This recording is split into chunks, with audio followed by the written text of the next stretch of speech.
Okay. Hey guys, it's Mike the Wrestling God Smith, and you guys are watching All In Wrestling. This is my review of AEW Dynamite, second week of the Continental Classic, but the C2, which I enjoyed. The first match we got, which is a really good match for the Gold League, which was Okada against, you know, Okada against Pac, which I think was really good. I I really think I like what they're doing with the C2 this year. Cause everybody, you know, everybody's actually getting more storylines, which is good for me. I like what they're kind of doing with I do like what they're kind of doing with Okada because he's becoming more of a heel. I think because I like what they're doing with the Don Callis family. I like the back and forth they did. I love that Danielson's back on commentary because I do love that he's back. Um, I love the fact that we like what we got because they were going back and forth.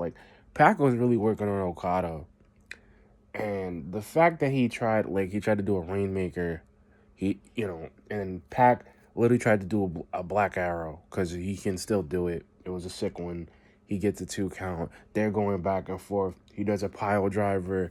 He does a pile driver. Pac tries to go into the brutalizer, and then he turns it into a crucifix pin, and he beats Pac. Which I do like the C2 this year because we have a lot of guys in the C2 that are actually doing good. I love the I also loved the holiday hardcore death match because that was good. Um, I love I love Tony Storm and Mina. I love the timeless love bombs because they're just having real good fun. I love that Megan Bain and Marina Shafir are actually a good they're actually a good tag team because she's actually doing her job. She should be in the women's division a little bit more, not just in the tag team in the tag team bit. I feel like they gotta put her. Maybe they could do something with the TBS title and she can actually win it, which would be nice. And I think like I do love what they did with that because they were just going nuts. They did a barbed wire candy cane, a lot of table spots.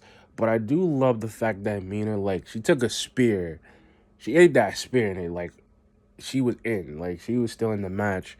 I love what they did with Marina Shafir where they actually she actually got Tony Storm getting a actual wine bottle and cracking it over her head was just genius. And I'm like, bro, and I say this a lot, and I'm also gonna talk a little bit more. I love what they're doing with AEW going into 6 years now. And I'm gonna be honest with you guys, people need to realize this, and this is the thing too I'm about to say also. Please, people, please, the internet wrestling community, please stop posting on Facebook. Just stop.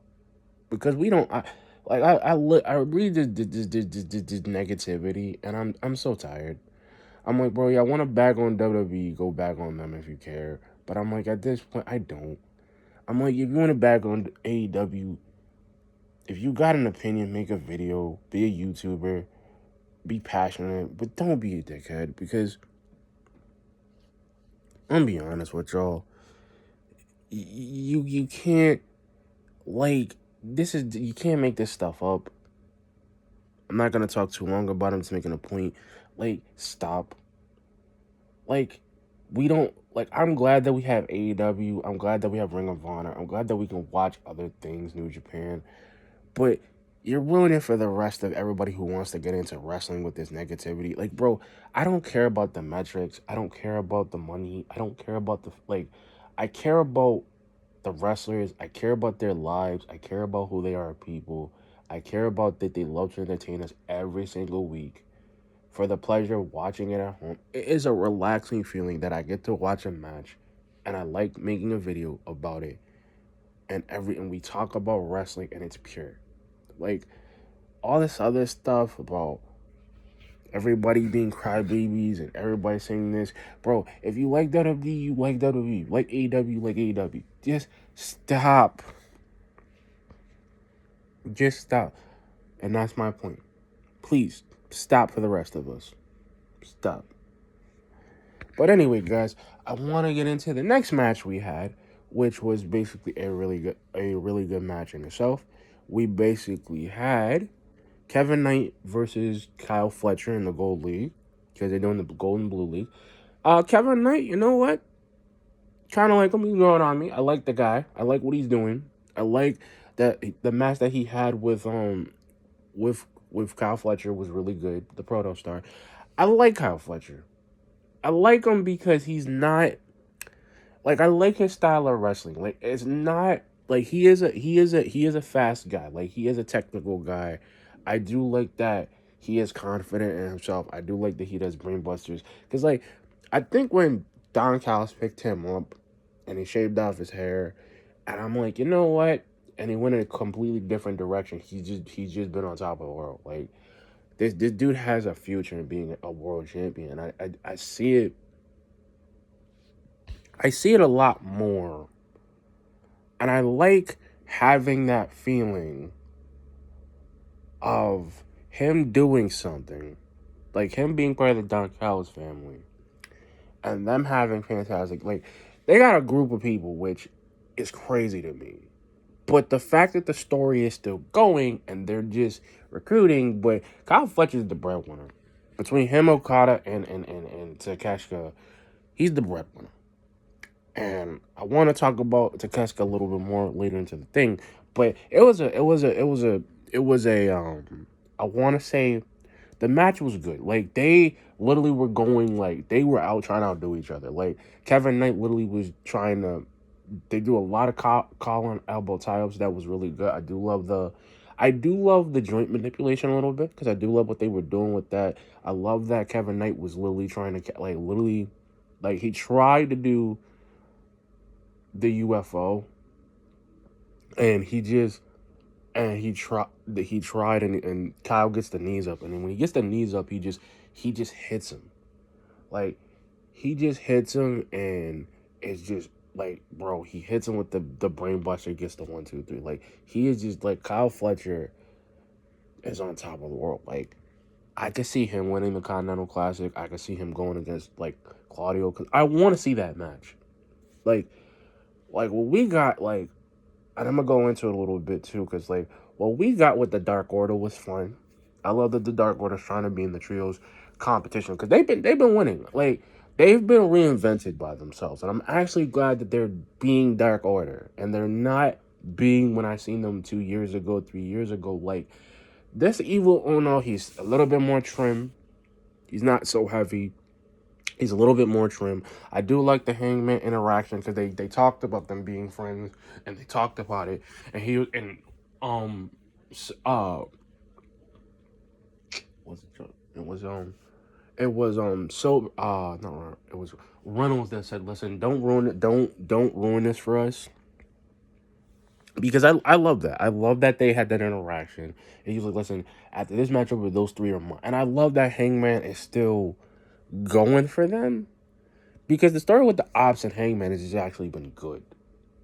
And I think because they're actually going against each other. And it's like, because now they can focus on the trios belt.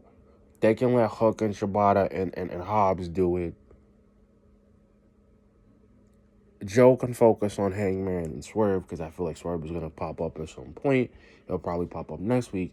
And what I love about this one, right, is that we got that little interaction. Because I really thought they were going to win. Because they really kind of do need to be, the Ops need to lose in some shape or fashion. And I feel like the Dark Order could be a part of the story, because they could be like, listen, Evil Uno could be like, listen, Johnny, we gotta help Hangman. I know it's a rocky relationship, but we gotta help him. Maybe if we help him, maybe if he gets his revenge, maybe he will feel better. I love that he's passionate. He's like, I fought for 3 years. I beaten Shabbat. I beaten everyone to get this world title. And I love that he's still like, he's not like, I love that he's not going like full psycho, but he's literally he's just after Joe, and Joe's making him push himself to even a bigger depths, and I do love that. But I love that he's not losing himself when it comes to like like him and Swerve are not enemies, but I do, and I also love the Triangle of Madness thing where Jamie Hayter and Chris Statlander was like, "Yo, we can handle we're gonna handle Sky Blue and Julia, but once we're done with them, we can talk." And she looks at the title, and I was like, "Okay, I see what they're doing with this." Like, I feel like they're gonna have a match at World's End, and I love what they're doing with Monet, but I don't think Don Castle's gonna beat Ricochet for the national title. But I do like that Don Castle on Ring of Honor is actually enjoying that bit. Because I haven't seen Don Castle in a while. And I've been wanting to see him a lot. I do love I do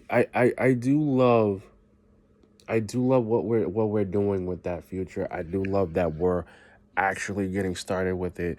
I do love that they're trying to get rid of the belts. Like they're making her defend the belts, which is good. Cause maybe she loses the like. I feel like Belvin Sky will probably beat her at some point. Probably not final battle. Maybe December. Maybe Death Before Dishonor. I think she'll probably beat her, but not final battle. I don't think it's gonna happen. But I do love that. I do love the match we got with Mox. Like, oh, and I do love the Mark Briscoe promo we got. I don't like the design of the TNT title because that design is crazy. I love the white and the gold and the military design, bro. I love that design on the back of it. Like, bro, it works. And I'm like, yo, I like the design. Every time somebody redesigns the TBS title, I love it because I'm like, bro, like when Miro came, he did it in his colors. Like it was green and gold, which I love.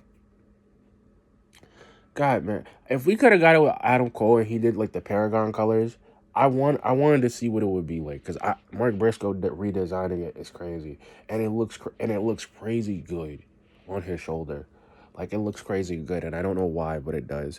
But I do love that. I do love I like what they're doing with Winter is Coming. I like that they're actually putting matches next week that we're gonna look forward to because I want to see like I want to see Joe against Eddie Kingston though. I kind of want to see that work. I kind of want to see him go. I want to see how much Joe's gonna give it to him because I think it's gonna be a really hard fought battle. I do love that the women's title division is growing, and I feel like it could be either the Timeless Love Bombs, it could be the Babes of Wrath, it could be because I, I feel like it could be the women's title division is going to grow because they're going to have those belts. It's not going to be like in a WWE situation where they have one team win them and they keep them forever. I think the Babes and Raptors are going to win them inaugural. Timeless Love Bobs will probably take them at World's End. Then from there, it'll be Megan Bain and Marina Shafir. Because that way she can get out of the Death Rider stuff and she can go do her own thing. I think that's the perfect way to do it. I think she needs to do that. I think they need to break her out of her being like China, like a guard. I think they need to break her out of that. Um, like I said, I think that's gonna happen.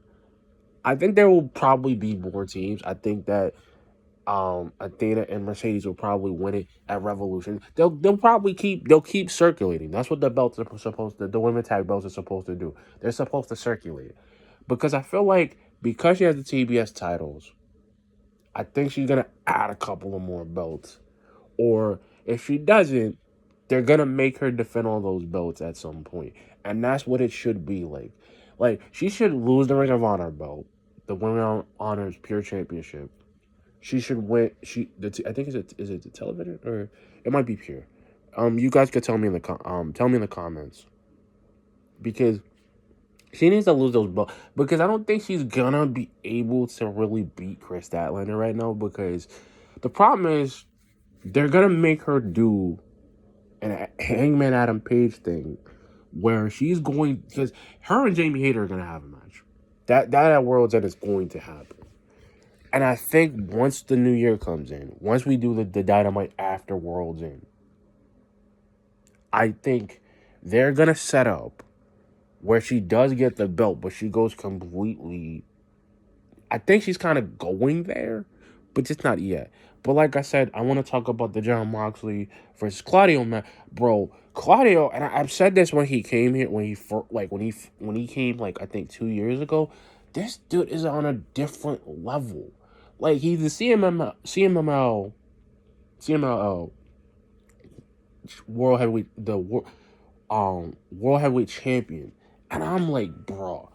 And the fact that him and Mox was still going, and Mox was bleeding, and they're just like, bro, they're throwing fists, bro. They're trying to get technical with each other, but Claudio beats Mox in that technical space because it's like he knows how to do a sharpshooter. He did do the swing to Mox, and they're still going. He did the Death Rider, he did the paradigm shift. He was doing everything he could to Claudio, and Claudio just kept kicking out. It was a good match. It was hard fought. Like I said it when I saw him pin, like he ate, bro. He did that uppercut, tried to do an uppercut out of nowhere, and I'm like, bro, that this dude, and I see it, bro, because I feel like Claudio's gonna run the Death Riders, because he's gonna be that guy, and I've never seen Claudio take it to Mox.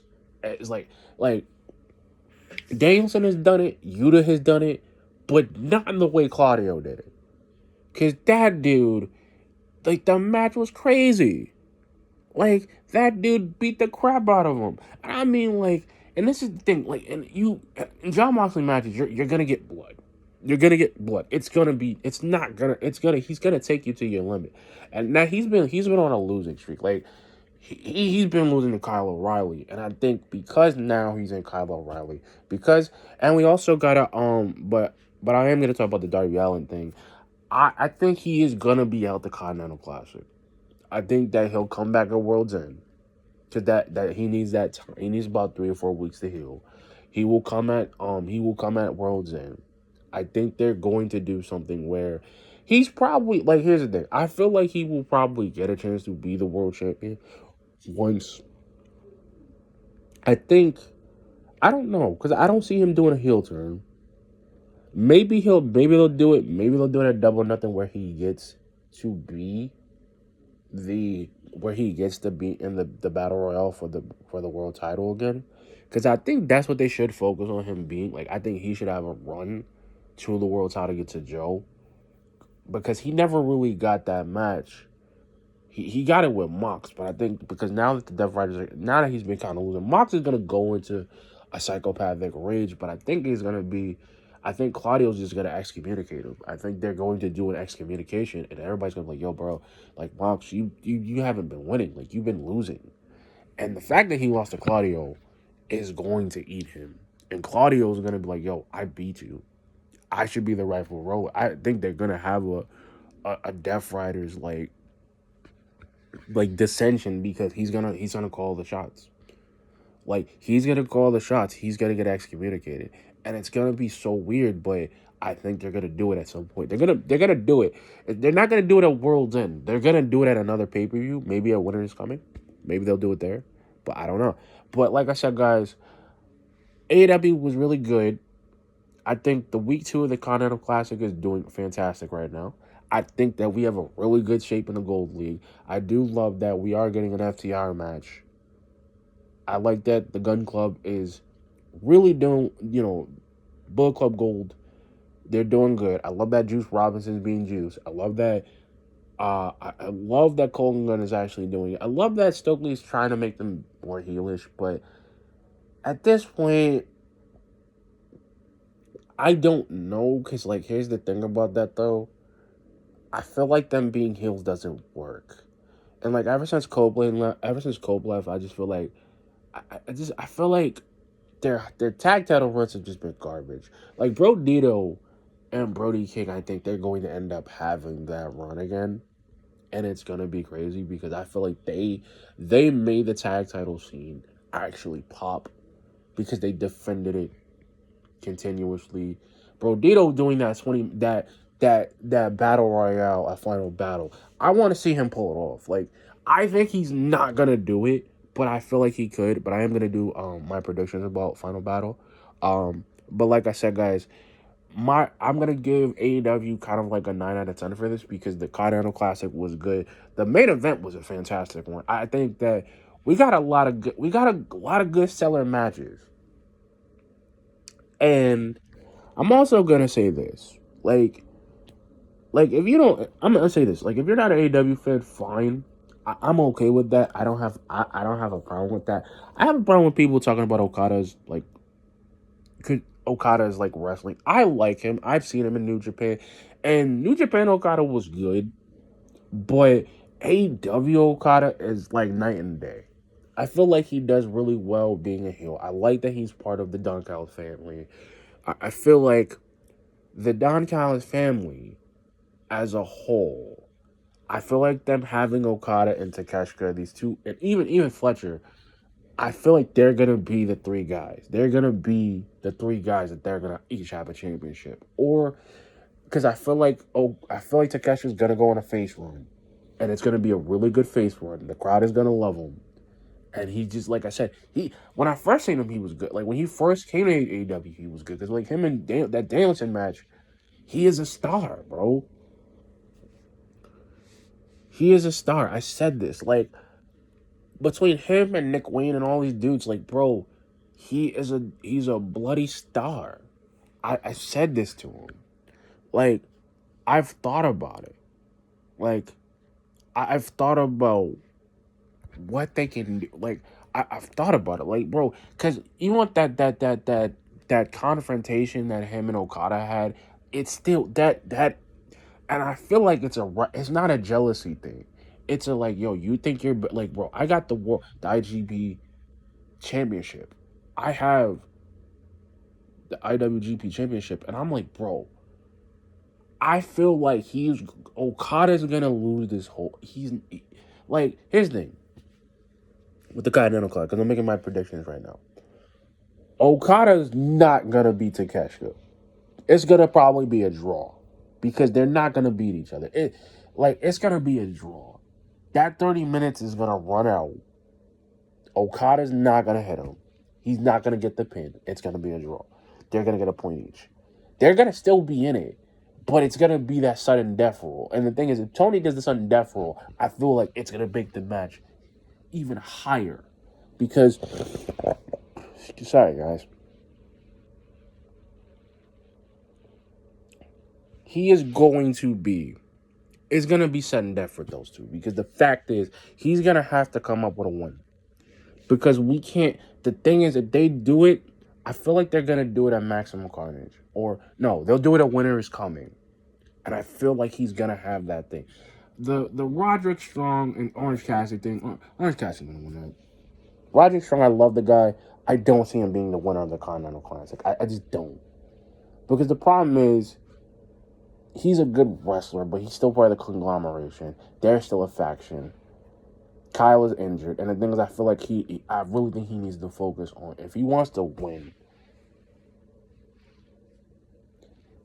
Just let him. Like I mean, at this point, Orange Cassidy kind of needs this at this point because I feel like he could probably like if he loses to Roderick Strong, I'm okay with it because Roderick Strong is good, but I just don't like without the Paragon needs other people, and that's the problem. Like I love Roderick Strong, I love what he's done. I just feel like him being with the conglomeration does not work. Kyle O'Reilly, yes, because Kyle O'Reilly can fight.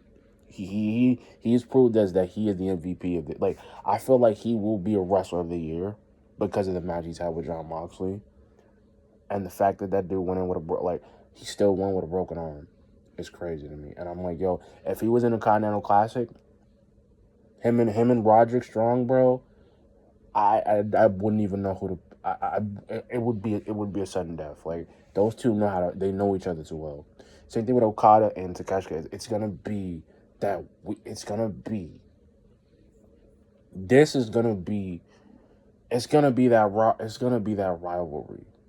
Because all of the stuff that led up to him being that way, like him cutting off the birthday message, he pressed the wrong button thing. Like, bro, he doesn't like Takeshita. He even said he's like, where was Takeshita? He let us down again.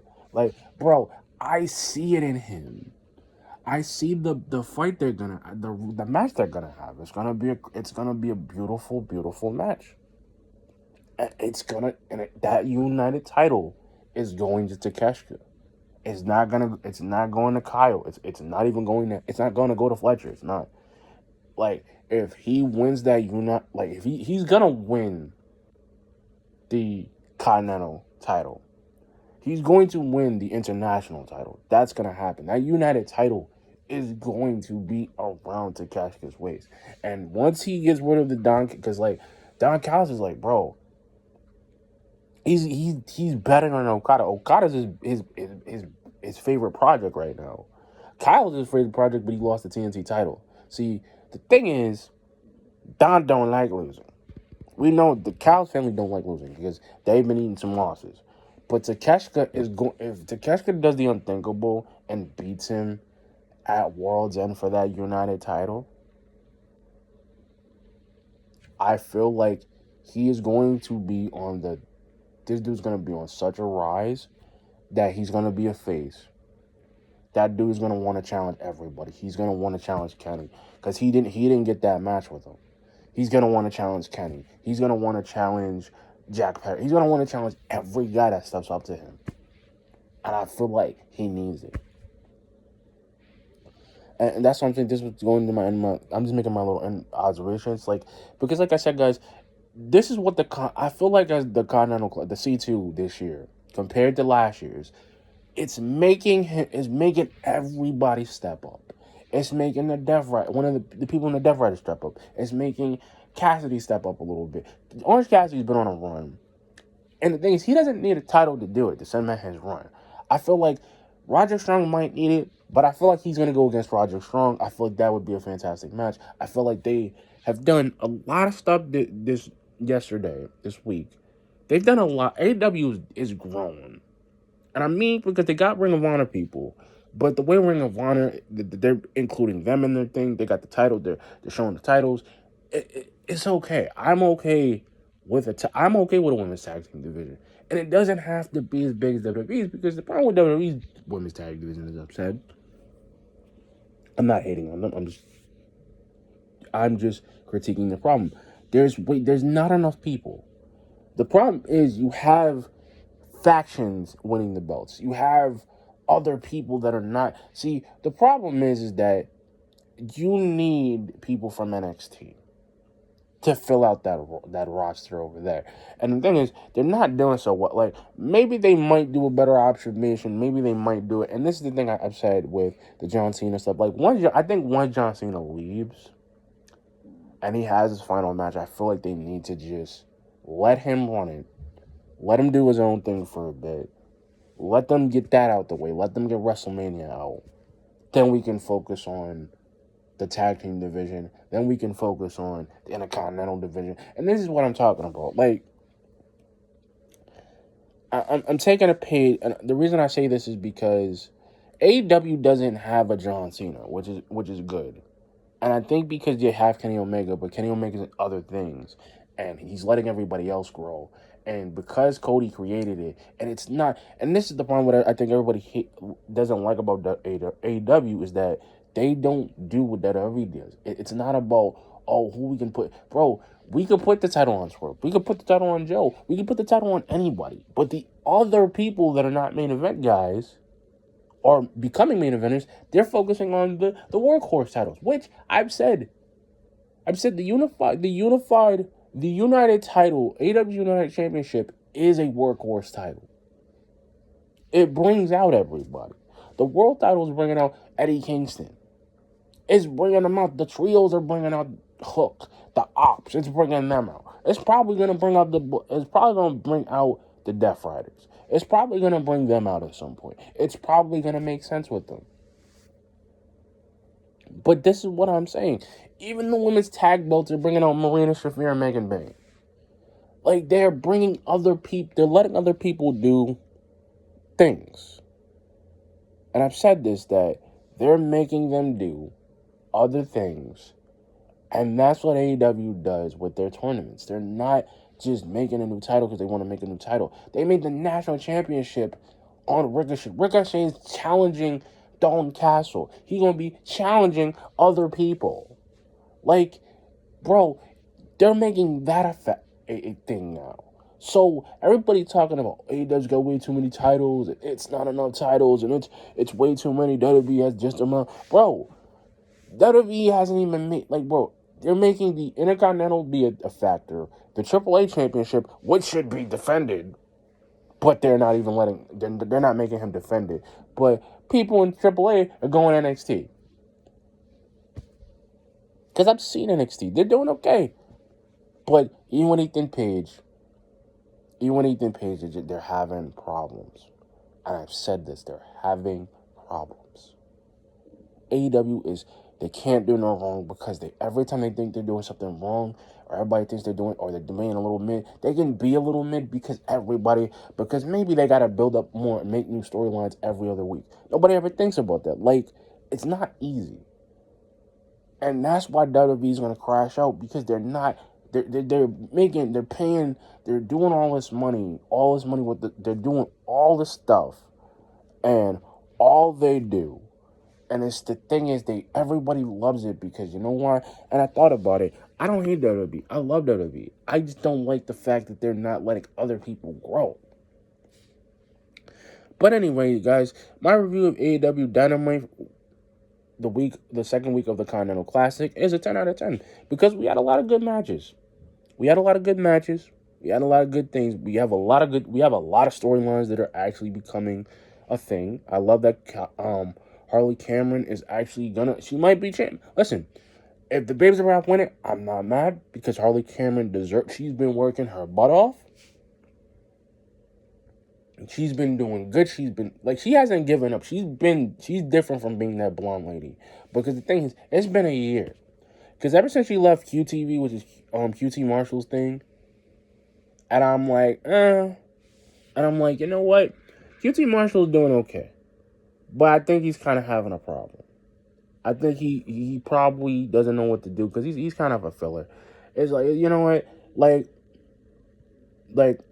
Anton Sokolov, like even Anthony Ogogo, because I have not seen Anthony Ogogo in I wonder what happened to him. I got to see if he's still part of AEW. But like I said before, a lot of people he could have had, and I think that was the problem then. It's like even with Daniel Garcia, I don't know. I don't know why he's in the, I love that, I love that Mike Briscoe is challenging him. I love that he's challenging him for the TNT title because I feel like Daniel Garcia needs to stop being around. He's never gonna be the guy. He's never gonna win matches and be that guy again because he's so focused on, it's not about wins or losses. I'm like, bro, that's that Jon Moxley. That's the Jon Moxley mindset. And I'm like, bro, if Mox is eating losses, they haven't been the same. And I think Claudio needs to be that guy. I'm like, yo, listen, we need to focus on beating. We need to focus on winning and becoming that dominant faction again. Because if we don't, I feel like when William Regal left Moxley and Danielson in charge, and they became something, and they wanted to do that, I feel like they could have done everything. And then when they became the Blackpool Combat Club, and they called them the Death Riders, and I'm like, okay. And they became a faction, and I'm like, yo, they're doing their own thing, and I'm like, okay, we got something here. But I'm like, you've been eating losses. But anyway, comment, subscribe, guys. Peace.